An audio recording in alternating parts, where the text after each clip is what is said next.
동전은 편의점 가서 바꾸세요. 거지야 뭐야? 바빠 죽겠는데 짜증나게 정말. 동전 좀 바꿔주세요. 이 한마디가 제 인생에서 가장 큰 소동을 일으킬 줄은 그때 몰랐습니다. 지난 12월 초 유난히 추운 화요일 오후였어요. 저는 85살의 나이로 서울 중구에 있는 하늘은행 본점 앞에 서 있었습니다. 손에는 낡은 검은색 비닐봉지 하나가 들려 있었고요. 그 안에는 집에서 몇 년 동안 모아둔 동전들이 가득 담겨 있었어요. 500원짜리, 100원짜리, 10원짜리까지. 무게가 제법 나가서 손목이 좀 아플 정도였습니다. 아내가 살아계실 때부터 모아둔 거였거든요. 아내는 늘 여보, 동전도 모으면 목돈이 된다고 하시면서 작은 항아리에 차곡차곡 넣어두셨어요. 그런데 아내가 떠나신 지 3년이 지나고 나니 그 항아리가 꽉 차서 뚜껑도 제대로 닫히지 않더라고요. 그래서 오늘 은행에 가서 지폐로 바꿔야겠다고 마음먹었던 겁니다. 별것 아닌 일이었어요. 그냥 동전을 지폐로 바꾸는 지극히 평범한 은행 업무였죠. 그날따라 날씨가 정말 추웠어요. 바람이 옷깃 사이로 파고들어서 목덜미가 시렸습니다. 저는 평소처럼 편한 옷을 입고 나왔거든요.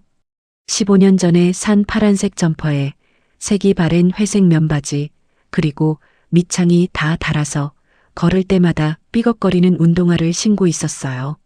손자 우연이가 그러더라고요. 할아버지, 그 옷 좀 버리시고 새 거 사 입으세요. 하지만 저는 이 옷이 편했어요. 몸에 익숙하고 무엇보다 제가 누군지 아무도 모르는 상태로 세상을 볼 수 있었거든요.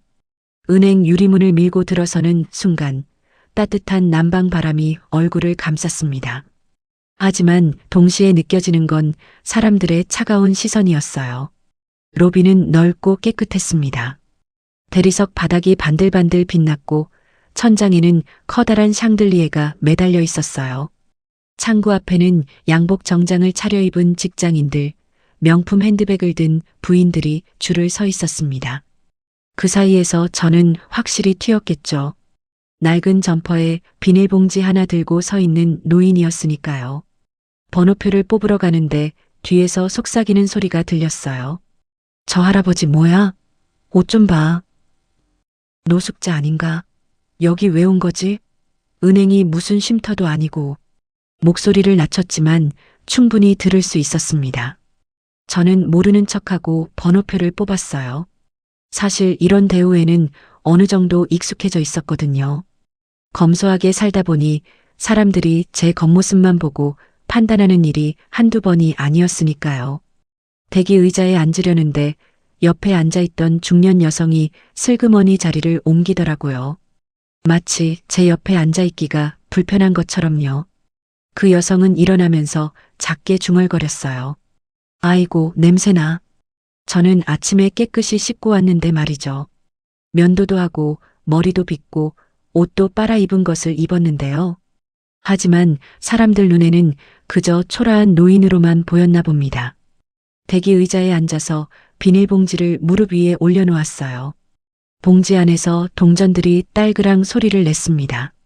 앞에 앉은 젊은 대학생으로 보이는 친구가 저를 힐끗 쳐다보더니 친구한테 전화를 걸었어요. 야, 여기 은행에 진짜 이상한 할아버지 있어. 비닐봉지 들고 왔는데 뭐가 든 건지 모르겠어. 노숙자 같은데.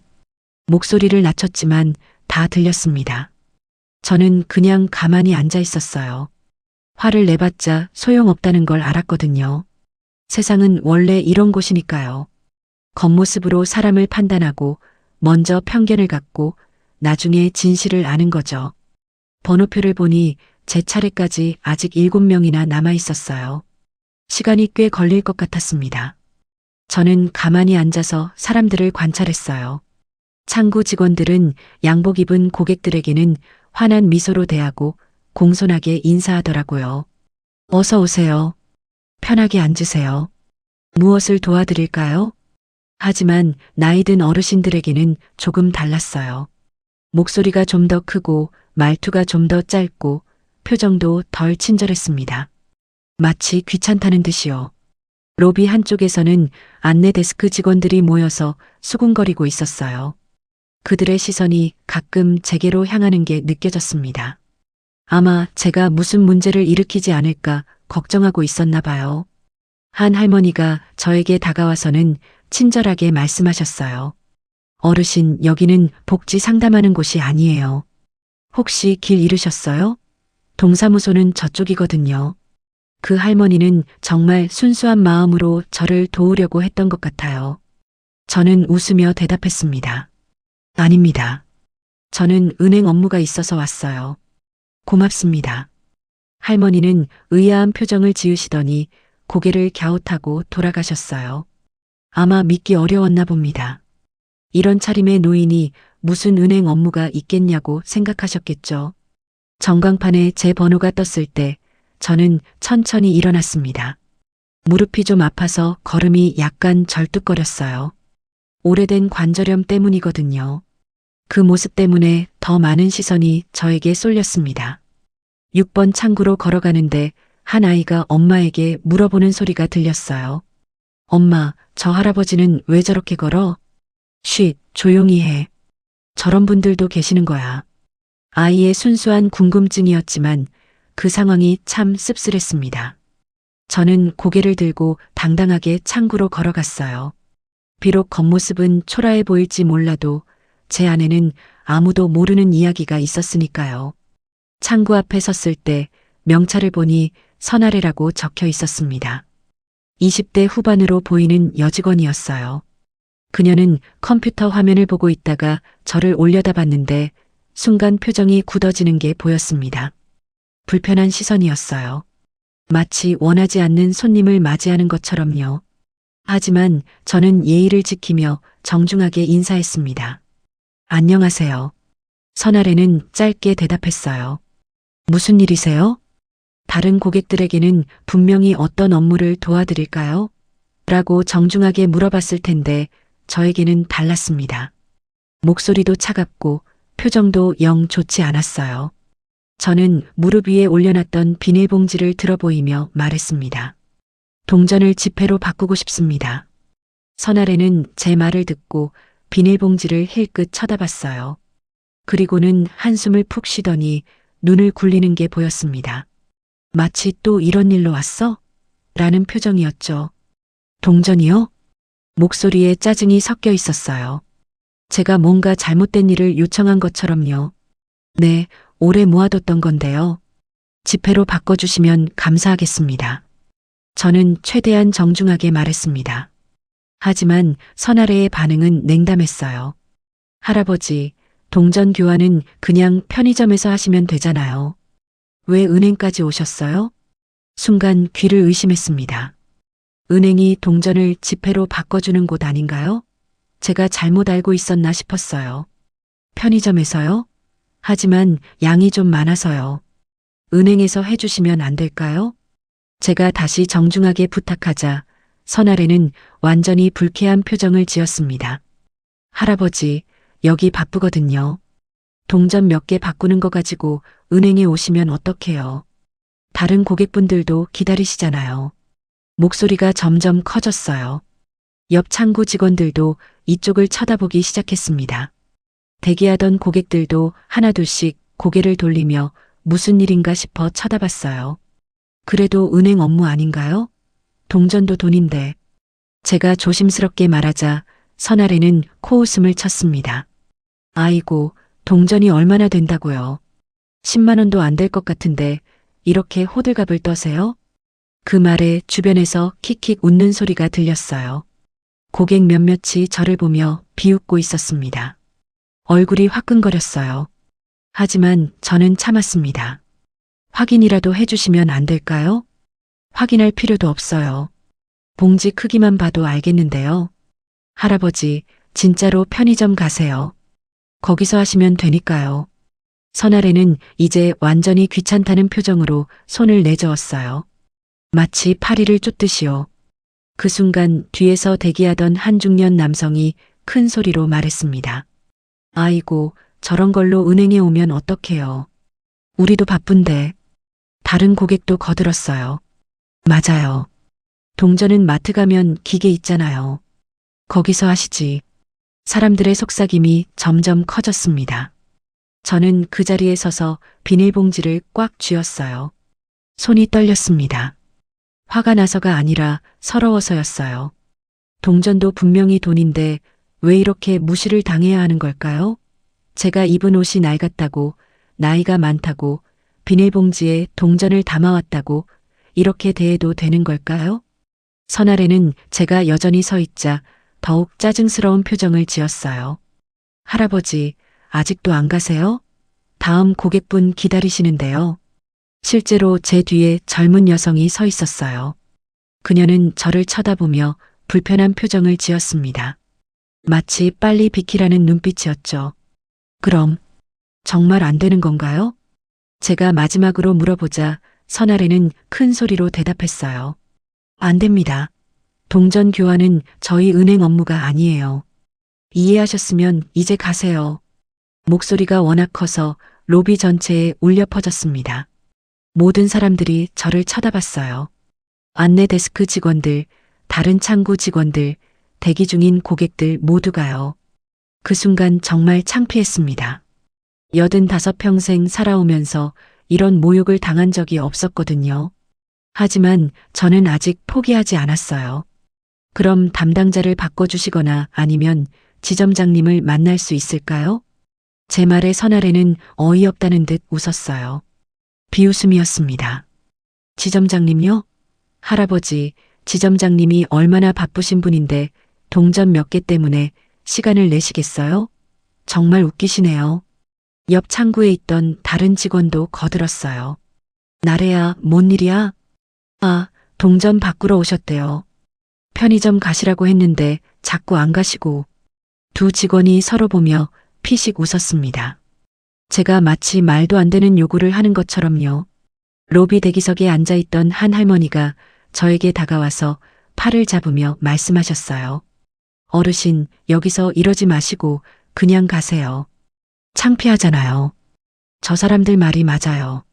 동전은 마트나 편의점에서 바꾸는 거예요. 그 할머니는 정말 저를 걱정해서 한 말씀이었을 거예요. 하지만 그게 오히려 더 서러웠습니다. 제가 정말로 잘못하고 있는 것처럼 느껴졌거든요. 고맙습니다만 저는 제가 말을 하려는데 갑자기 뒤쪽에서 중후한 목소리가 들려왔어요. 무슨 일입니까? 돌아보니 키가 크고 정장을 말쑥하게 차려입은 남자가 다가오고 있었어요. 명찰을 보니 박종훈 지점장이라고 적혀 있었습니다. 아마 선아래의 큰 목소리 때문에 사무실에서 나온 것 같았어요. 선아래는 마치 구세주라도 나타난 것처럼 반가운 표정을 지었습니다. 아, 지점장님. 이 할아버지께서 동전 교환하러 오셨는데요. 제가 편의점에서 하시라고 안내해드렸는데도 자꾸 우기세요. 박종훈 지점장은 저를 위아래로 훑어봤어요. 그의 눈빛에서 이미 판단이 끝났다는 걸 느낄 수 있었습니다. 낡은 옷, 비닐봉지, 늙은 노인. 그게 그가 본 전부였죠. 할아버지, 동전 교환은 은행 업무가 아닙니다. 차갑고 단호한 목소리였어요. 선아래보다 더 냉정했습니다. 하지만 은행이 금융기관 아닙니까? 동전도 화폐인데. 제가 조용히 말하자 박종훈은 코웃음을 쳤어요. 할아버지, 이런 일은 동사무소 같은 데 가시면 복지 담당자가 도와드릴 겁니다. 여기는 은행이에요. 실제 금융 업무를 처리하는 곳이죠. 그 말에 주변 사람들이 웅성거리기 시작했어요. 아, 복지 대상자셨구나. 그러게요. 저런 분들은 구청에 가야죠. 은행을 왜 오셨대? 박종훈 지점장은 제 손에 들린 비닐봉지를 힐끗 쳐다봤어요. 그의 눈빛에는 노골적인 무시가 담겨 있었습니다. 마치 쓰레기를 보듯이요. 할아버지, 그 봉지 안에 뭐가 들었는지는 모르겠지만 여기서 처리할 수 있는 게 아니에요. 이해하시겠어요? 저는 봉지를 살짝 들어보이며 말했습니다. 동전입니다. 몇 년 동안 모은 거예요. 액수가 좀 되는데 지폐로 바꾸고 싶어서. 액수가 좀 된다고요? 박종훈이 비웃었어요. 그리고는 주변 직원들을 둘러보며 말했습니다. 여러분, 들으셨죠? 액수가 좀 된답니다. 직원들이 낄낄거리며 웃었어요. 선아래는 손으로 입을 가리고 웃음을 참고 있었습니다. 고객들도 하나둘씩 웃기 시작했어요. 할아버지, 솔직히 말씀드릴게요. 그 봉지 크기 보니까 기껏해야 5만 원에서 10만 원 정도 될 것 같은데요. 그 정도는 마트 동전 교환기에 넣으시면 돼요. 수수료 몇 퍼센트 떼긴 하지만 편하잖아요. 박종훈의 목소리는 겉으로는 친절한 척했지만 속에는 조롱이 가득했어요. 저는 수수료가 아까워서 은행에 온 게 아닙니다. 정식으로 처리하고 싶어서. 정식으로요? 박종훈이 제 말을 끊었어요. 할아버지, 여기 보세요. 저기 대기하시는 분들 보이시죠? 저분들은 대출 상담, 예금 가입, 송금 같은 실제 은행 업무를 보러 오신 겁니다. 근데 할아버지는 동전 몇 개 때문에 귀한 시간을 쓰시는 거예요. 이해가 되세요? 그의 말투는 마치 어린아이를 타이르듯 했어요. 하지만 그 속에 담긴 건 무시와 멸시였습니다. 저는 참고 또 참았어요. 손이 부들부들 떨렸지만 목소리만은 침착하게 유지했습니다. 그럼 정말 은행에서는 동전 교환을 안 해주는 건가요? 할아버지, 몇 번을 말씀드려야 알아들으세요? 박종훈의 목소리가 점점 날카로워졌어요. 안 된다고요. 여기는 은행이지 동전 교환소가 아니에요. 그리고 솔직히 말씀드리면 할아버지 같은 분들은 그가 말을 멈추고 제 옷차림을 다시 한번 훑어봤어요. 복지 상담이 필요하실 것 같은데요. 혹시 생계 지원 같은 거 받고 계세요? 아니면 받을 수 있는지 알아보셨어요? 순간 로비 전체가 조용해졌어요. 모든 사람들이 숨을 죽이고 저를 쳐다봤습니다. 박종훈은 제가 가난해서 생활이 어려워서 동전을 모았다고 판단한 거였죠. 저는 복지 대상자가 아닙니다. 제가 차분하게 대답했지만 박종훈은 믿지 않는다는 표정이었어요. 그래요? 그럼 더더욱 이해가 안 되네요. 멀쩡하신 분이 왜 동전을 모으셨어요? 요즘 누가 동전을 모아요? 박종훈의 말에 주변 사람들이 웅성거리기 시작했어요. 맞아요. 요즘 누가 동전을 모아요? 카드 시대인데 뭔가 좀 이상하긴 해요. 선아래가 옆에서 거들었습니다. 지점장님, 아까부터 계속 우기세요. 편의점 가시라고 했는데도 안 가시고. 할아버지, 이러시면 곤란합니다. 박종훈의 표정이 완전히 굳어졌어요. 다른 고객분들한테 피해를 주시면 안 돼요. 지금 당장 나가주세요. 안 그러면 경비 아저씨를 부를 수밖에 없어요. 경비를 부르겠다는 말에 주변 사람들이 더욱 웅성거렸습니다. 한 젊은 직장인은 스마트폰을 꺼내서 저를 몰래 촬영하려는 것 같았어요. 요즘 유행하는 진상 고객 영상을 찍으려는 거였죠. 할아버지, 정말 나가실 거예요? 말 거예요? 박종훈의 목소리는 이제 완전히 위협적이었어요. 그때 로비 한쪽에서 경비 아저씨가 이쪽을 주시하며 다가오는 게 보였습니다. 저는 그 순간 깨달았어요. 이 사람들은 절대로 제 말을 들으려 하지 않는다는 걸요. 제 옷차림, 제 나이, 제가 든 비닐봉지, 그게 그들이 본 전부였습니다. 그 안에 무엇이 들었는지, 제가 누구인지는 전혀 중요하지 않았어요. 알겠습니다. 저는 조용히 말했어요. 나가겠습니다. 박종훈과 선아래의 얼굴에 안도의 표정이 스쳤습니다. 주변 고객들도 드디어 소동이 끝나는구나 싶어 하나둘 자리로 돌아가기 시작했어요. 하지만 저는 마지막으로 한마디를 더 했습니다. 하지만 곧 다시 오겠습니다. 박종훈이 코웃음을 쳤어요. 다시 오시겠다고요? 할아버지, 다시 오셔도 마찬가지예요. 동전 교환은 안 됩니다. 그때는 동전이 아닐 겁니다. 제 말에 선아래가 낄낄 웃었어요. 그럼 뭔데요? 지폐라도 가져오실 거예요? 그건 그때 알게 되실 겁니다. 저는 비닐봉지를 꽉 쥐고 천천히 은행을 나섰어요. 뒤에서 박종훈의 목소리가 들렸습니다. 참, 요즘 어르신들 고집이 세서 큰일이야. 복지 상담 좀 받으시면 좋을 텐데. 직원들이 낄낄거리며 웃는 소리가 들렸어요. 고객들도 저를 보며 수군거렸습니다. 저런 분들 가끔 있어요. 현실 감각이 좀 불쌍하긴 한데 뭐 어쩌겠어요.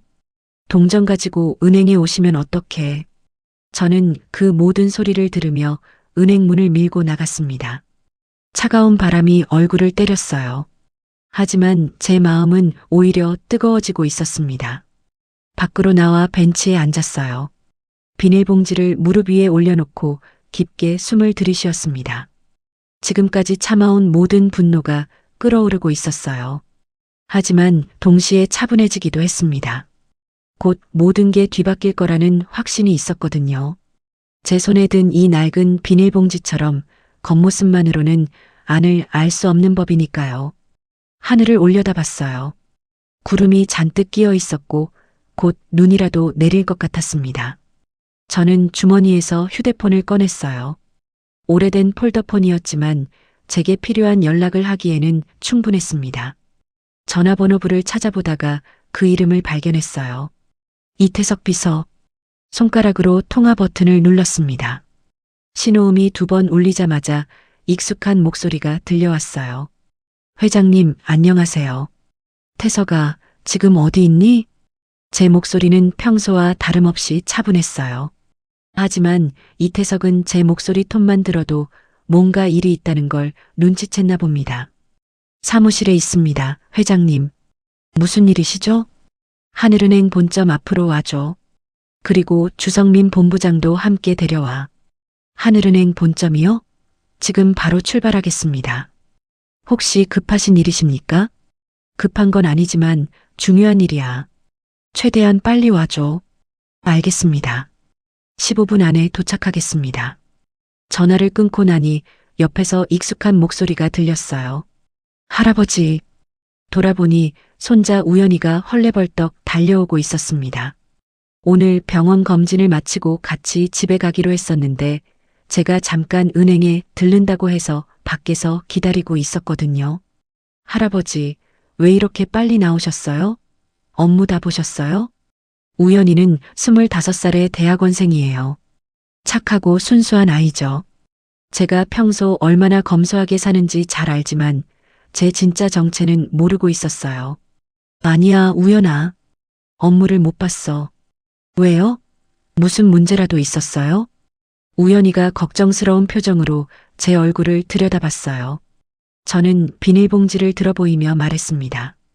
이걸 지폐로 바꾸러 왔는데 직원들이 안 된다고 하더구나. 네. 동전 교환을 안 해준다고요? 그게 무슨... 우연이가 황당하다는 표정을 지었어요. 은행이 동전 교환도 안 해줘요? 그럼 은행이 뭐 하는 데예요? 그러게 말이야. 나도 그게 궁금하더라고. 저는 씁쓸하게 웃었어요. 우연이는 화가 난 표정으로 은행을 쳐다봤습니다. 할아버지, 그냥 집에 가요. 다른 은행 가면 되죠. 저런 불친절한 은행은 상대 안 하는 게 나아요. 아니야, 우연아. 할아버지는 다시 들어갈 거야. 네. 왜요? 또 거절당하시면 어떡해요. 우연이가 제 팔을 잡으며 말렸어요. 하지만 저는 고개를 저었습니다. 이번엔 다를 거야. 조금만 기다려봐. 바로 그때였어요. 저 멀리서 검은색 고급 세단 2대가 이쪽으로 오는 게 보였습니다. 번호판만 봐도 누구 차인지 알 수 있었어요. 우연히도 그 차들을 보더니 눈이 커졌습니다. 할아버지, 저 차들 엄청 비싼 차 아니에요? 그런가 보구나. 저는 담담하게 대답했어요. 차들이 은행 앞에 멈춰 섰습니다. 운전석에서 이태석이 내렸고 뒷좌석에서는 주성민 본부장이 내렸어요. 2사람 모두 완벽하게 차려입은 정장 차림이었습니다. 그들은 저를 발견하자마자 곧장 다가와서 허리를 깊숙이 숙였어요. 회장님, 급히 오느라 늦었습니다. 이태석의 인사말에 우연이가 완전히 얼어붙었어요. 회장님? 손자는 저를 빤히 쳐다보며 입을 벌렸습니다. 할아버지, 지금 뭐라고 했어요? 회장님이라고요?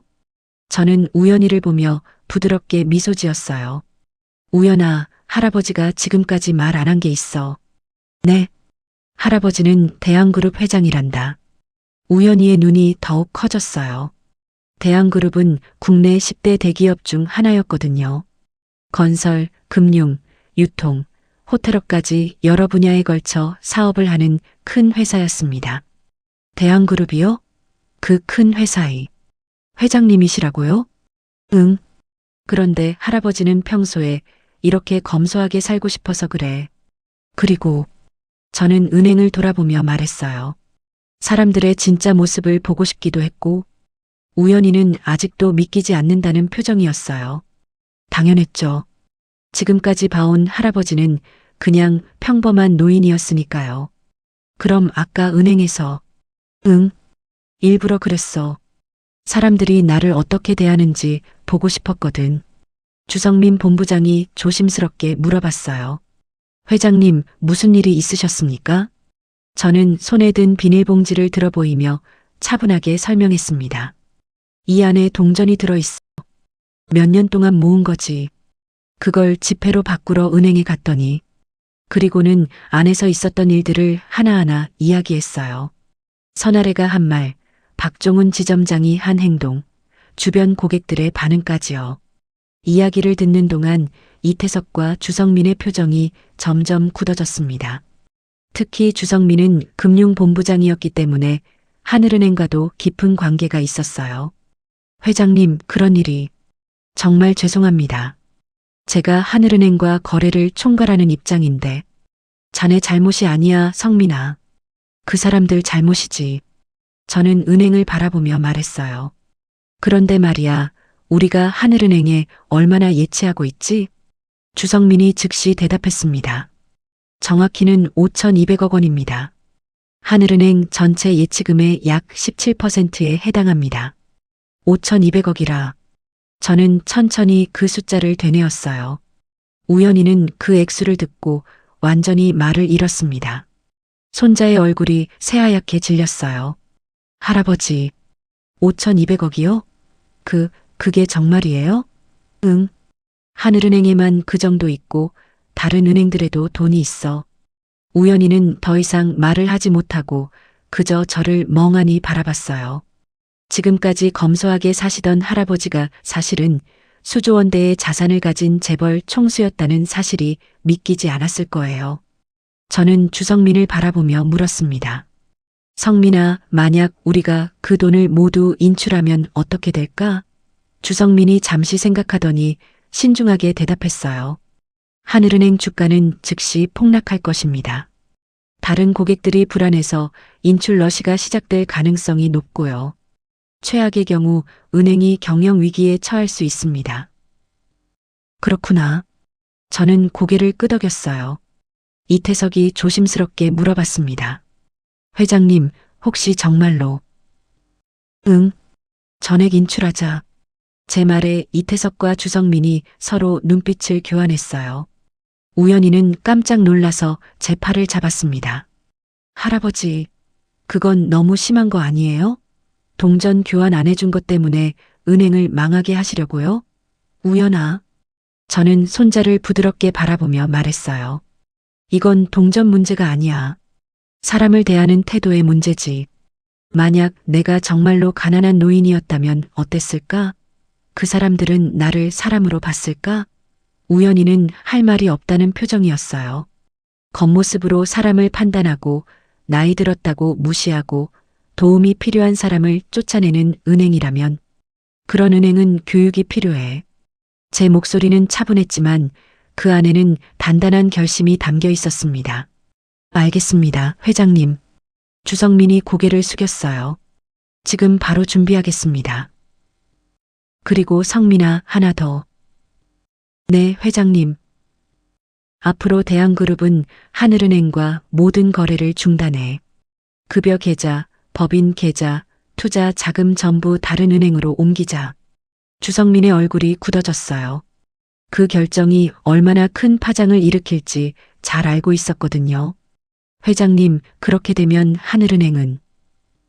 그건 그 사람들이 선택한 결과야. 저는 단호하게 말했어요. 그리고는 은행을 바라봤습니다. 유리창 너머로 사람들이 움직이는 게 보였어요. 아마 저희를 보고 있을 거예요.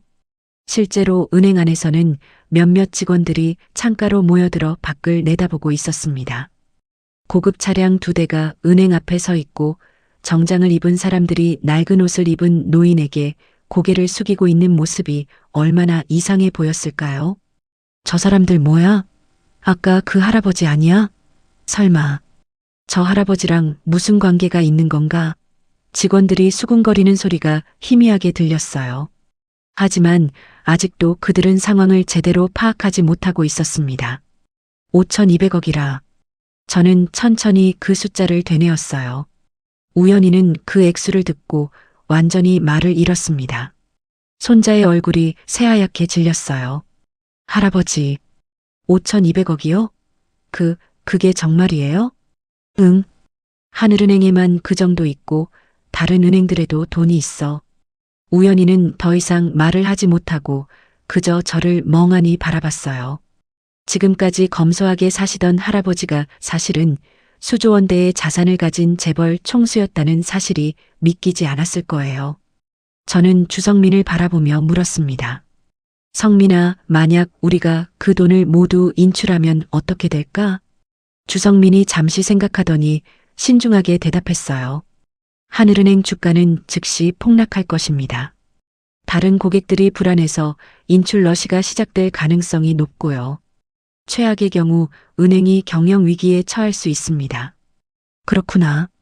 저는 고개를 끄덕였어요. 이태석이 조심스럽게 물어봤습니다. 회장님, 혹시 정말로? 응. 전액 인출하자. 제 말에 이태석과 주성민이 서로 눈빛을 교환했어요. 우연히는 깜짝 놀라서 제 팔을 잡았습니다. 할아버지, 그건 너무 심한 거 아니에요? 동전 교환 안 해준 것 때문에 은행을 망하게 하시려고요? 우연아. 저는 손자를 부드럽게 바라보며 말했어요.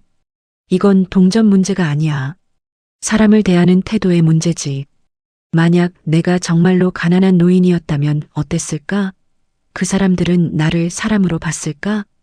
우연히는 할 말이 없다는 표정이었어요. 겉모습으로 사람을 판단하고 나이 들었다고 무시하고 도움이 필요한 사람을 쫓아내는 은행이라면 그런 은행은 교육이 필요해. 제 목소리는 차분했지만 그 안에는 단단한 결심이 담겨 있었습니다. 알겠습니다, 회장님. 주성민이 고개를 숙였어요. 지금 바로 준비하겠습니다. 그리고 성민아, 하나 더. 네, 회장님. 앞으로 대한그룹은 하늘은행과 모든 거래를 중단해. 급여 계좌, 법인 계좌, 투자 자금 전부 다른 은행으로 옮기자. 주성민의 얼굴이 굳어졌어요. 그 결정이 얼마나 큰 파장을 일으킬지 잘 알고 있었거든요. 회장님, 그렇게 되면 하늘은행은 그건 그 사람들이 선택한 결과야. 저는 단호하게 말했어요. 그리고는 은행을 바라봤습니다. 유리창 너머로 사람들이 움직이는 게 보였어요. 아마 저희를 보고 있을 거예요. 실제로 은행 안에서는 몇몇 직원들이 창가로 모여들어 밖을 내다보고 있었습니다. 고급 차량 2대가 은행 앞에 서 있고 정장을 입은 사람들이 낡은 옷을 입은 노인에게 고개를 숙이고 있는 모습이 얼마나 이상해 보였을까요? 저 사람들 뭐야? 아까 그 할아버지 아니야? 설마 저 할아버지랑 무슨 관계가 있는 건가? 직원들이 수군거리는 소리가 희미하게 들렸어요. 하지만 아직도 그들은 상황을 제대로 파악하지 못하고 있었습니다. 자, 그럼 들어가자. 저는 비닐봉지를 다시 꽉 쥐고 은행을 향해 걸어갔어요. 이태석과 주성민이 제 양옆을 호위하듯 따라왔고 우연히는 여전히 믿기지 않는다는 표정으로 뒤따라왔습니다. 은행 유리문을 밀고 들어서는 순간 로비의 분위기가 완전히 바뀌었어요. 아까와는 전혀 다른 상황이었습니다. 고객들이 하나둘 저희를 쳐다보기 시작했어요. 정장을 완벽하게 차려입은 두 사람이 초라한 할아버지와 함께 들어오는 모습이 얼마나 어울리지 않았을까요? 저분, 아까 그 할아버지 맞지? 맞는 것 같은데. 근데 저 사람들은 누구야? 옷차림 좀 봐. 완전 다르네. 속삭임이 로비 전체로 퍼져나갔어요. 안내 데스크에 있던 직원이 황급히 일어나서 저희에게 다가왔습니다. 어서 오십시오. 무슨 업무로? 이태석이 명함을 꺼내 건넸어요. 대한그룹 이태석 비서실장입니다. 지점장님을 뵙고 싶습니다. 명함을 받아본 직원의 얼굴이 순식간에 변했어요. 대한그룹이라는 이름만으로도 충분했거든요. 네, 대한그룹이요? 아, 네. 잠시만 기다려 주십시오. 지금 바로 모셔오겠습니다. 직원이 급히 내선 전화를 걸었어요. 목소리가 떨리고 있었습니다. 지점장님, 대한그룹 비서실장님이 오셨는데요. 네, 지금 바로요. 몇 초도 안 되어서 박종훈 지점장이 사무실에서 뛰어나왔어요. 얼굴에는 당황한 기색이 역력했습니다.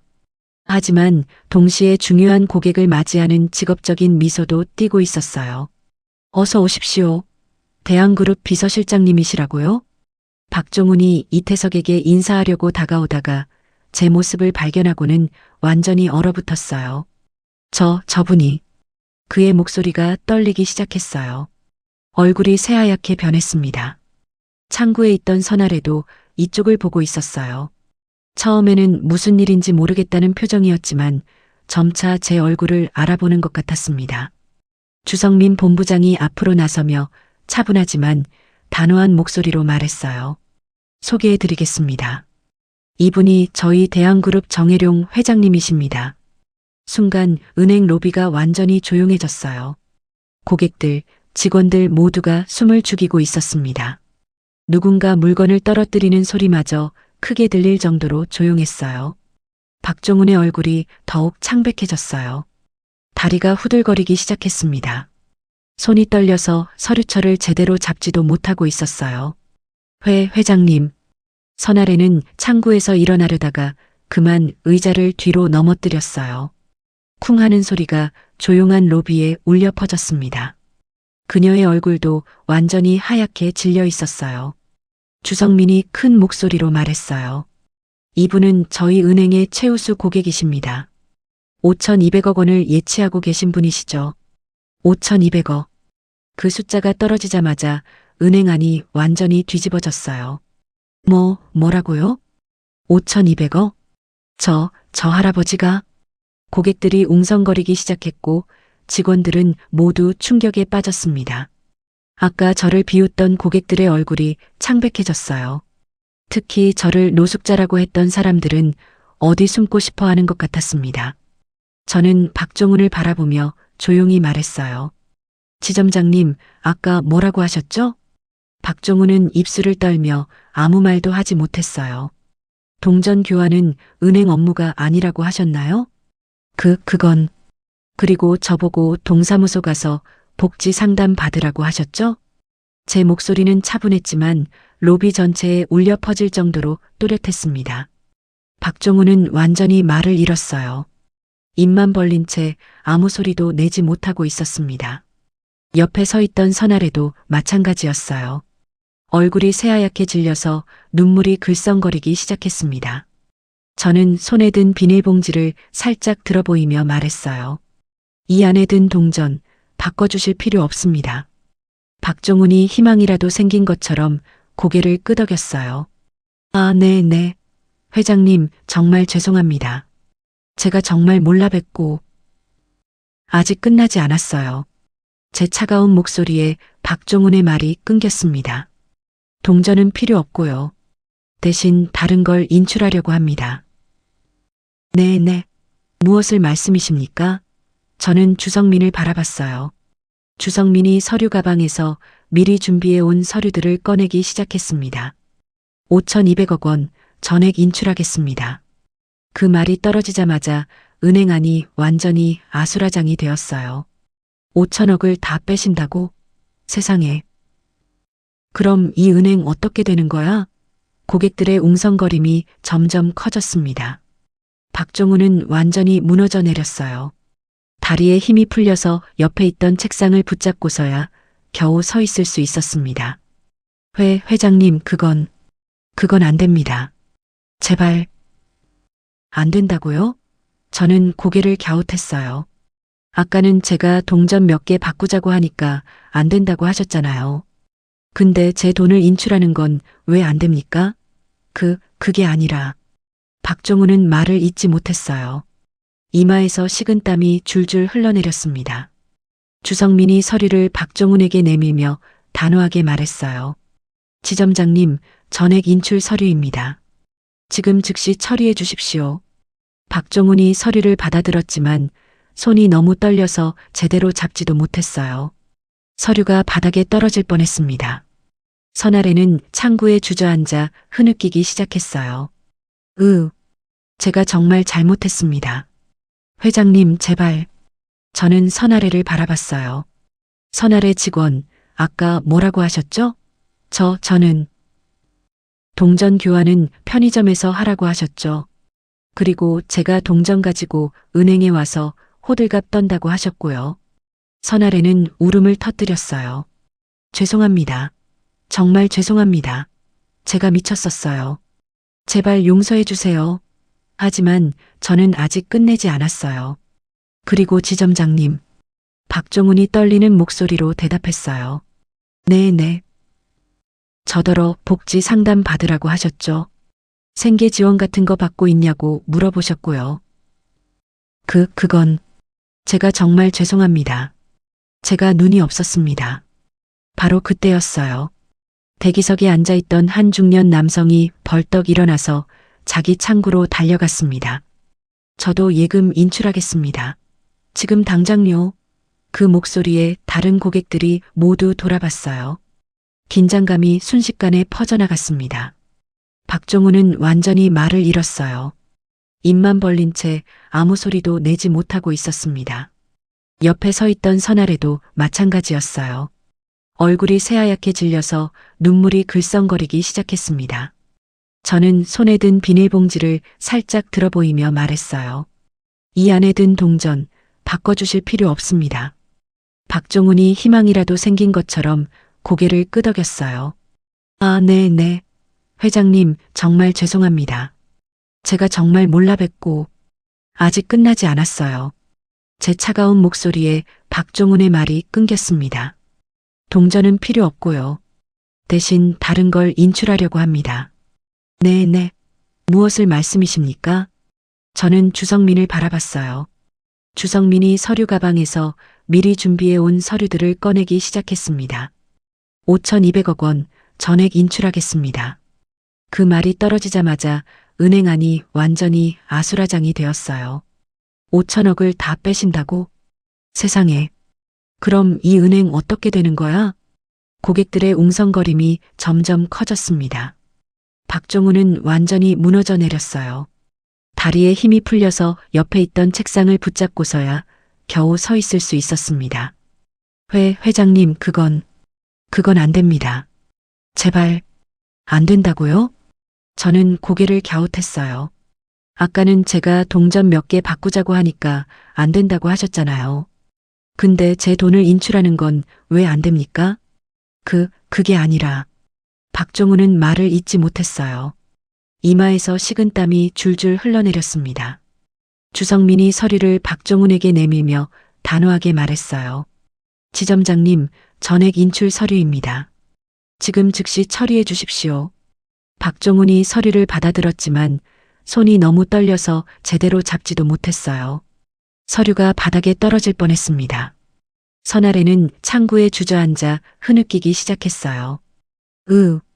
제가 정말 잘못했습니다. 회장님, 제발. 저는 선아래를 바라봤어요.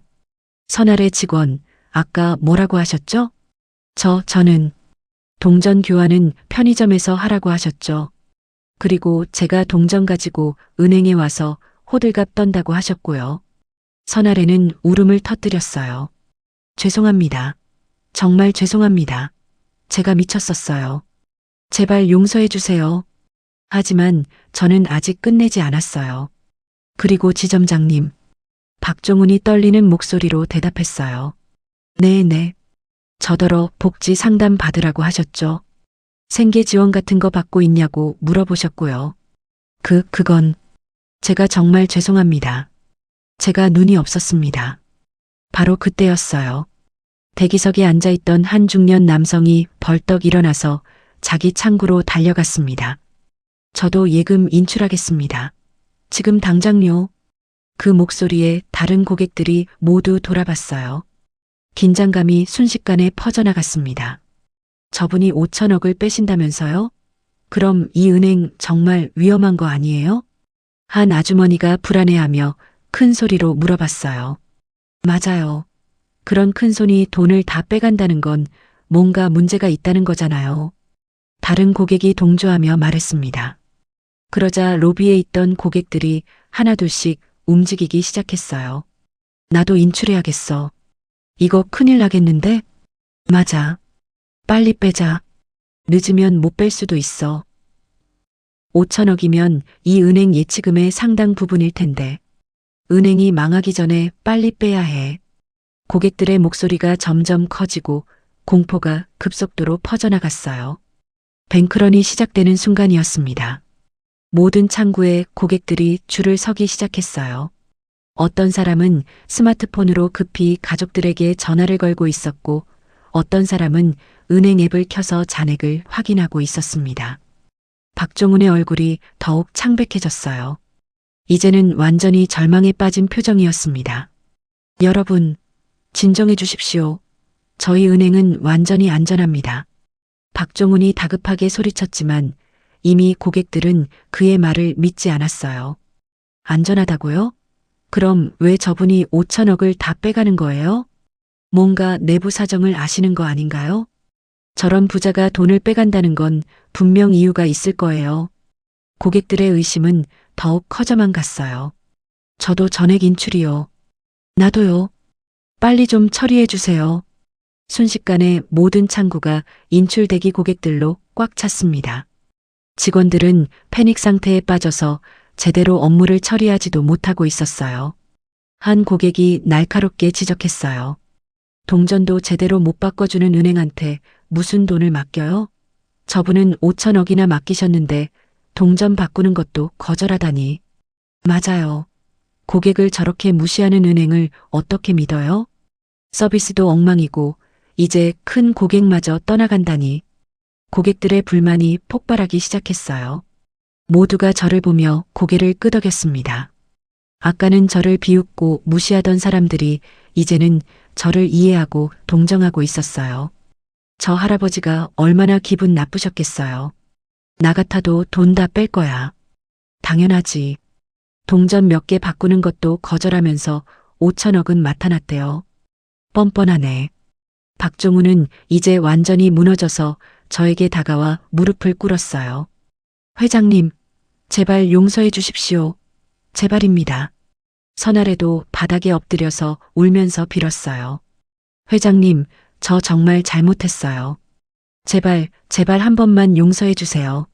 저는 이 일밖에 할 줄 몰라요. 하지만 저는 단호했습니다. 기회는 아까 충분히 드렸습니다. 하지만 여러분은 그 기회를 발로 차버렸어요. 제 차가운 대답에 박종훈은 완전히 절망했어요. 그는 바닥에 머리를 박으며 빌었습니다. 회장님, 이렇게 되면 수백 명의 직원들이 일자리를 잃습니다. 제발 한 번만, 딱 한 번만 더 기회를 주십시오. 로비에 있던 다른 직원들도 하나둘씩 모여들어서 저에게 고개를 숙이기 시작했어요. 회장님, 저희가 잘못했습니다. 제발 용서해 주십시오. 하지만 저는 이미 마음을 굳혔어요. 겉모습으로 사람을 판단한 대가입니다. 그때 은행 본부에서 급히 사람들이 내려왔어요. 부행장으로 보이는 사람이 헐레벌떡 달려와서 깊숙이 인사했습니다. 회장님, 정말 죄송합니다. 이런 일이 있을 줄 몰랐습니다. 해당 직원들은 즉시 징계하겠습니다. 하지만 저는 고개를 저었어요. 이미 늦었습니다. 결정은 이미 내렸어요. 주성민이 서류를 펼치며 말했어요. 전액 인출 절차를 진행하겠습니다. 오늘 오후까지 모든 계좌를 해지합니다. 부행장의 얼굴이 창백해졌어요. 회장님, 제발 다시 한번 생각해 주십시오. 이렇게 되면 또한 저는 부행장의 말을 끊고 계속 말했어요.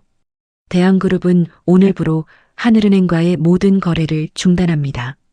급여 계좌, 법인 계좌, 투자 자금 전부 다른 은행으로 이전하겠습니다. 이 말에 부행장은 완전히 무너졌어요. 그것은 단순히 5천억 원 인출의 문제가 아니었습니다. 대한그룹과의 모든 관계가 끊어진다는 의미였거든요. 회장님, 부행장이 떨리는 목소리로 불렀지만 저는 이미 돌아서고 있었어요. 로비의 고객들은 여전히 인출하려고 줄을 서 있었고 직원들은 패닉 상태에서 허둥대고 있었습니다.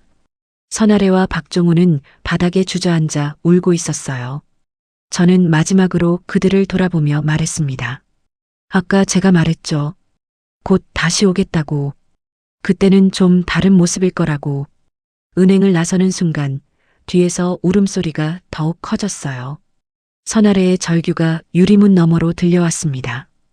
회장님, 제발요. 제발 한 번만요. 하지만 저는 뒤돌아보지 않았어요.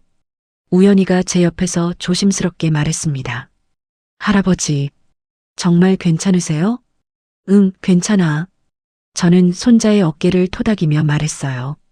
이건 복수가 아니야, 우연아. 교육이지. 차에 올라타면서 뒤를 돌아보니 은행 로비는 완전히 아수라장이 되어 있었어요.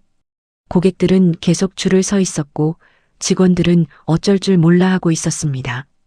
그날 저녁 뉴스에서 속보가 나왔어요. 하늘은행에서 초유의 대규모 인출 사태가 발생했습니다. 대한그룹이 5천억 원 이상의 예치금을 전액 인출하면서 시작된 뱅크런 현상으로 은행 주가가 급락하고 있습니다. 앵커의 심각한 목소리가 거실에 울려 퍼졌어요. 우연히가 제 옆에 앉아서 뉴스를 보고 있었습니다. 하늘은행 측은 긴급 기자회견을 열고 사과문을 발표했지만 이미 신뢰를 잃은 상황에서 고객들의 불안은 계속되고 있습니다. 화면에는 하늘은행 본점 앞에 몰려든 기자들과 고객들의 모습이 나오고 있었어요. 카메라가 은행장을 비췄습니다. 이번 사태에 대해 깊이 사과드립니다. 해당 지점의 박종훈 지점장과 선아래 직원은 즉시 파면 조치했습니다. 우연히가 저를 돌아보며 물었어요. 할아버지, 그 사람들 정말 해고됐대요. 이제 됐죠? 저는 잠시 생각에 잠겼습니다. 글쎄다. 벌은 받았지만 그게 끝일까? 무슨 말씀이세요? 진짜 변화는 벌을 받는 게 아니라 깨닫는 거야. 다음 날 휴대폰이 울렸어요. 이태석에게서 온 전화였습니다. 회장님, 하늘은행 김영장에게서 면담 요청이 계속 들어오고 있습니다. 어떻게 할까요? 거절해. 이미 끝난 일이야. 알겠습니다. 그리고 회장님, 언론에서 인터뷰 요청도 많이 들어오는데 그것도 다 거절하고 조용히 넘어가자. 전화를 끊고 나서 창밖을 바라봤어요. 겨울 하늘은 여전히 흐렸지만 제 마음은 조금 개운했습니다. 며칠이 지났어요. 하늘은행 주가는 계속 떨어졌고 다른 고객들의 인출도 멈추지 않았습니다. 결국 은행은 다른 대형은행에 인수되었다는 뉴스가 나왔어요. 하늘은행, 결국 태평은행에 인수. 5천억 인출 사태의 여파. 뉴스를 보던 우연히가 한숨을 쉬었어요. 할아버지, 은행이 결국 넘어갔네요. 거기서 일하던 사람들은 어떻게 되는 거예요? 대부분은 그대로 일할 수 있을 거야. 하지만 책임자들은 다른 길을 찾아야겠지. 며칠 후 저는 우연히와 함께 집 근처를 산책하고 있었어요. 겨울 햇살이 따스했습니다. 걷다가 작은 카페 하나를 발견했어요. 우연아, 저기 들어가서 커피 한잔 할까? 좋아요, 할아버지. 카페 문을 열고 들어서는 순간 저는 깜짝 놀랐습니다. 카운터에서 앞치마를 두르고 서 있는 사람이 눈에 익었거든요. 선아래였어요. 선아래는 처음에는 제 얼굴을 알아보지 못했어요. 제가 평소보다 조금 더 단정한 옷을 입고 있었거든요. 그녀는 환한 미소를 지으며 말했습니다. 어서 오세요. 주문하시겠어요? 하지만 제 목소리를 듣는 순간 그녀의 얼굴이 새하얗게 변했어요. 아메리카노 2잔 주세요. 회장님. 선아래의 손이 떨리기 시작했어요. 쟁반을 들고 있던 손에서 힘이 빠져 떨어질 뻔했습니다. 그녀는 황급히 쟁반을 카운터에 내려놓고 고개를 숙였어요. 죄송합니다. 정말 죄송합니다. 눈물이 글썽거리고 있었습니다. 우연히는 옆에서 어색한 표정으로 저를 쳐다봤어요. 괜찮아요. 커피나 만들어주세요. 제 말에 선아래는 고개를 들어 저를 바라봤어요. 믿기지 않는다는 표정이었습니다. 정말 괜찮으신 건가요? 네. 커피 마시러 왔어요. 선아래는 떨리는 손으로 커피를 만들기 시작했어요. 원두를 갈고 에스프레소를 추출하고 물을 섞는 동안 계속 저를 힐끔힐끔 쳐다봤습니다. 커피를 받아서 창가 자리에 앉았어요. 선아래가 조심스럽게 다가와서 커피를 내려놓으며 말했습니다. 회장님, 정말 죄송합니다. 그날 일은 제가 평생 후회하며 살 거예요. 저는 커피를 한 모금 마시고 창밖을 바라보며 말했어요. 커피 맛있네요. 정성을 많이 들이셨어요. 감사합니다. 선아래의 목소리가 떨렸어요. 저는 은행에서 해고된 후에 정말 막막했어요. 아무도 저를 고용하려고 하지 않았거든요. 하늘은행 사건이 너무 유명해져서 그녀는 의자를 하나 빼서 조심스럽게 앉았어요. 손님이 별로 없는 시간대라 잠시 이야기할 수 있었습니다. 그러다가 이 카페 사장님이 저를 받아주셨어요. 사장님은 누구나 다시 시작할 수 있다고 하시면서요. 좋은 분이시네요. 네. 그래서 저는 매일 열심히 일하고 있어요. 그리고 선아래가 제 눈을 똑바로 쳐다봤어요. 매일 반성하고 있어요. 제가 얼마나 잘못했는지, 얼마나 오만했는지요. 저는 커피 잔을 내려놓고 그녀를 바라봤습니다. 지금은 손님들을 어떻게 대하시나요? 모든 분들을 존중하려고 노력해요. 옷차림이나 나이, 겉모습으로 절대 판단하지 않아요. 그날 제가 회장님께 한 일을 생각하면 선아래의 눈에서 눈물이 흘러내렸어요. 제가 얼마나 못된 사람이었는지 매일 생각해요. 만약 회장님이 정말로 어려운 분이셨다면 제 행동이 얼마나 큰 상처를 드렸을까? 그걸 깨달으셨으면 됐어요. 제 말에 선아래는 눈물을 닦으며 고개를 끄덕였습니다. 네, 이제는 알아요. 모든 사람은 존중받을 자격이 있다는 걸요. 겉모습이 어떻든 가진 게 많든 적든 모두가 똑같이 소중한 존재라는 걸요. 우연히가 옆에서 조용히 커피를 마시며 우리의 대화를 듣고 있었어요. 선아래 씨. 네, 회장님. 앞으로도 지금처럼 사세요. 그게 진짜 사과예요. 선아래는 눈물을 흘리며 깊게 고개를 숙였어요. 감사합니다. 정말 감사합니다. 회장님의 용서가 제게는 새로운 인생을 준 거예요. 저는 자리에서 일어나며 말했습니다. 용서는 상대방을 위한 게 아니에요. 나 자신을 위한 거죠.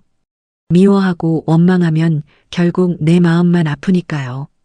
계산을 하려는데 선아래가 손을 내저었어요. 회장님, 오늘은 제가 아니에요. 정당한 대가를 치러야죠. 저는 돈을 내고 카페를 나섰어요. 문을 나서면서 뒤를 돌아보니 선아래가 카운터 뒤에서 깊게 인사하고 있었습니다. 밖으로 나오자 우연히가 말했어요. 할아버지, 정말 대단하세요. 저였다면 그렇게 용서할 수 있었을까 싶어요. 처음엔 나도 화가 많이 났어, 우연아. 하지만 시간이 지나면서 깨달았지. 저는 하늘을 바라보며 계속 말했어요. 미워하고 복수하는 것보다 상대방이 진짜로 변하게 만드는 게 훨씬 더 가치 있는 일이라는 걸 말이야. 그래도 쉽지 않으셨을 텐데요. 쉽지는 않았어. 하지만 방금 선아래를 봤잖아. 그 사람은 진짜로 변했어. 그게 5천억으로 복수하는 것보다 훨씬 더 의미 있는 일이야. 우연히는 감동한 표정으로 고개를 끄덕였어요. 며칠 후 이태석에게서 전화가 왔어요. 회장님, 박종훈 전 지점장도 작은 회사에 취직했다고 합니다. 그곳에서 굉장히 겸손하게 일하고 있다는 소문이에요. 그렇구나. 다행이네. 회장님의 결정이 옳으셨던 것 같습니다. 그 사람들이 진짜로 변했어요. 전화를 끊고 나서 저는 창밖을 바라봤어요.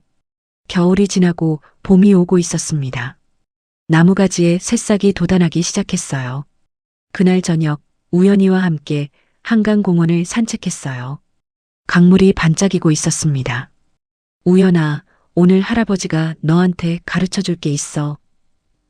뭔데요, 할아버지? 진짜 부자가 뭔지 아니? 우연이가 고개를 갸웃했어요. 돈이 많은 사람 아니에요? 저는 고개를 저었습니다. 아니야. 진짜 부자는 사람을 변화시킬 수 있는 사람이야. 사람을 변화시킨다고요? 응. 돈으로는 순간적인 복수는 할 수 있어. 누군가를 무너뜨릴 수도 있지. 하지만 진짜 변화는 돈이 만들지 못해. 저는 한강을 바라보며 계속 말했어요. 진심 어린 용서, 그리고 기회. 그게 사람의 마음을 진짜로 바꿔. 선아래와 박종훈이 변한 건 내가 5천억을 뺐기 때문이 아니야. 그들이 진짜로 잘못을 깨달았기 때문이지. 우연이가 깊이 생각하며 고개를 끄덕였어요. 그러고 보니 정말 그렇네요. 만약 할아버지가 그냥 복수만 하셨다면 그 사람들은 억울해하기만 했을 거예요. 하지만 용서해 주시니까 진짜로 반성하게 된 거네요. 맞아. 그게 바로 용서의 힘이야. 집으로 돌아와서 저는 일기장을 펼쳤어요. 오래된 습관이었습니다. 매일 밤 하루를 정리하며 글을 쓰는 거였죠. 오늘 진짜 승리가 무엇인지 다시 한번 깨달았다. 상대를 무너뜨리는 게 아니라 상대를 일으켜 세우는 것. 그것이 진정한 승리다. 동전 한 봉투가 5천억의 소동을 만들었지만 결국 남은 건 변화된 사람들의 마음이다. 일기를 쓰고 나서 거울을 봤어요. 여전히 평범한 할아버지 얼굴이었습니다. 주름이 많고 머리는 희끗희끗하고 특별할 것 없는 모습이었죠. 하지만 마음만큼은 뿌듯했어요. 선아래와 박종훈이 진짜로 변했다는 걸 확인했으니까요. 그들이 이제는 다른 사람을 겉모습으로 판단하지 않고 모두를 존중하며 살아간다는 걸 알았으니까요. 침대에 누워서 천장을 바라봤어요. 아내가 살아계실 때 했던 말이 생각났습니다. 여보, 돈보다 중요한 건 사람이에요. 사람을 어떻게 대하느냐가 그 사람의 진짜 가치를 보여주는 거죠. 아내 말이 맞았어요. 5천억이 있든 없든 사람을 대하는 태도가 가장 중요한 거였습니다. 눈을 감으며 생각했어요. 내일은 또 어떤 하루가 될까? 아마도 평범한 하루겠죠. 검소한 옷을 입고 동네를 산책하고 손자와 이야기를 나누고. 하지만 그게 바로 제가 원하는 삶이었어요. 겉으로 드러나는 화려함보다 속에 담긴 진실이 더 중요하니까요. 마치 동전을 담았던 비닐봉지처럼요. 겉보기엔 초라해 보였지만 그 안에는 소중한 추억과 의미가 담겨 있었던 것처럼요. 그리고 무엇보다도 그 작은 봉지 하나가 두 사람의 인생을 바꿨으니까요. 진짜 부자는 돈이 많은 사람이 아니라 사람의 마음을 바꿀 수 있는 사람이다. 그 깨달음을 안고 저는 편안하게 잠이 들었습니다.